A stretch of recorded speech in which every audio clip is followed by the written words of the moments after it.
Believe it or not, Bo and Hope's Days of Our Lives reunion was never guaranteed. Yup, that's right, despite the big reveal on Beyond Salem.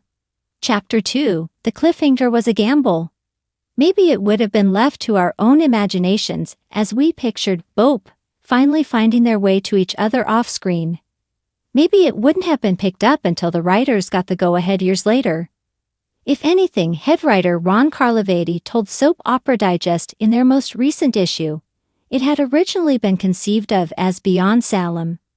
Chapter 3, If There Was One. That's something they were never promised.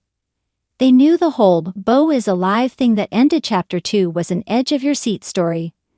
But at most they were kind of crossing our fingers that we would be able to pick up that story. Peacock was taking a bit to make up their minds about what they wanted to do. And then fate seemed to intervene. Days of Our Lives made the jump to Beyond Salem's streaming home, and everything started to shift, in the best way, some might say. With the Peacock move, the return was then reworked into the main series and Beyond Salem was no longer necessary, provided everyone needed was on board. Carlivati first pitched the idea to Christian Alfonso and Peter Reckel and heard their thoughts about everything. They got Megan in place, brought Ben and Sierra back in, and even made sure Harris Michaels was back as well. The return, in other words, was getting bigger and bigger. While these folks were together in Beyond Salem.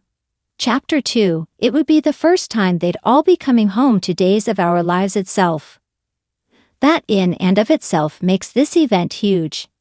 Two of these characters hadn't been on the show since the 80s, and the two super couples had never been together all at the same time.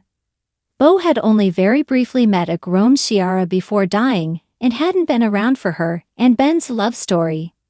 Unless you count his Watching from Heaven. This is old-school Days of Our Lives, Carlivati promised, and it's something that the audience has waited a very, very long time to see.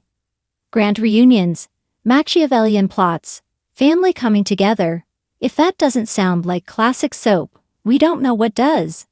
Hope's one thought, according to the Days of Our Lives scribe is, I have to bring Megan Hathaway to justice. I have to find her and make her pay. That naturally is going to put her straight in Steve and John's path as they try tracking Megan down to make her pay for their wives' supposed deaths. But what Hope doesn't know is that if she had stopped Megan that first time around, Bo might not be alive today.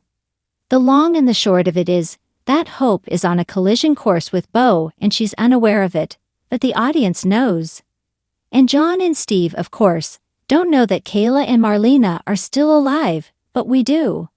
There's still a whole lot that the audience doesn't know though, like what state Bo is in, physically or mentally, or what the trio of kidnapping victims and that orchid has to do with it all. Plus, is all of this really just born out of Megan's obsession with Bo, or is there a greater plot afoot? Harris, Steve Burton confirms, was brainwashed, so how much has Megan been mucking around in folks' minds? Has she been pulling this all off alone? Who else might she have roped in? We need answers. I know the audience is going to be excited to see the story play out, Carlivati promised. I know where it's going and what a fun ride it is, so I'm really looking forward to it.